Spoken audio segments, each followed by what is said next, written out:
નમસ્કાર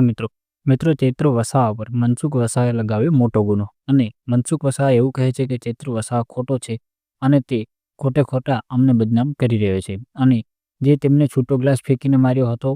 સંજય વસાવા પર અને જે ફોન ફેંક્યો હતો તે સીસીટીવીમાં છે, પરંતુ તેના એક મિત્રએ આ સીસીટીવીને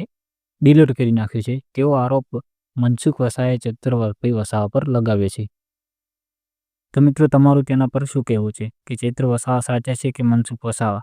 કેમ કે ચૈત્ર વસાવા જેલની બહાર પણ આવી ગયા છે 1 વર્ષ માટે, તો પણ મનસુખ વસાવાએ ફરી ચૈત્ર વસાવા પર ખોટો આરોપ લગાવ્યો છે કે જે સીસીટીવી ફૂટેજ છે, જે તેમને છૂટો ગ્લાસ ફેંકીને સંજય વસાવા પર માર્યો હતો અને ફોન ફેંક્યો હતો તેવું મનસુખ વસાવા કહે છે, તેમાં કે ચૈત્ર વસાવાએ આ રીતે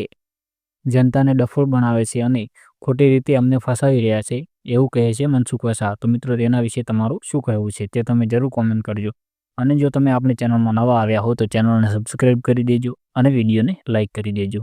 અને પ્રાંતે પણ મનસુખ વસાવા એવું કહે છે કે અને પ્રાંતે પણ ચૈત્ર વસાવાને બચાવવા માટે આ સીસીટીવી ફૂટેજને ડિલીટ કરી નાખે છે કે તેની સાથે કંઈ પણ છેડછાડ કંઈક તો કરી જ છે, એટલે ચૈત્ર વસાવાના હજી સીસીટીવી ફૂટેજ જાહેર કરવામાં નથી આવ્યા અને આ જે પ્રાંત છે તે ચૈત્ર વસાવાના મિત્ર છે અને એના માટે થઈને જ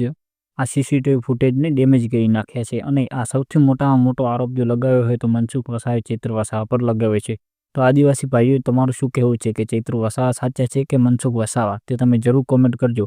અને તમે આ વિડીયો ક્યાંથી જુઓ છો, કયા ગામથી અને કયા શહેરથી તે પણ જરૂર કોમેન્ટ કરજો।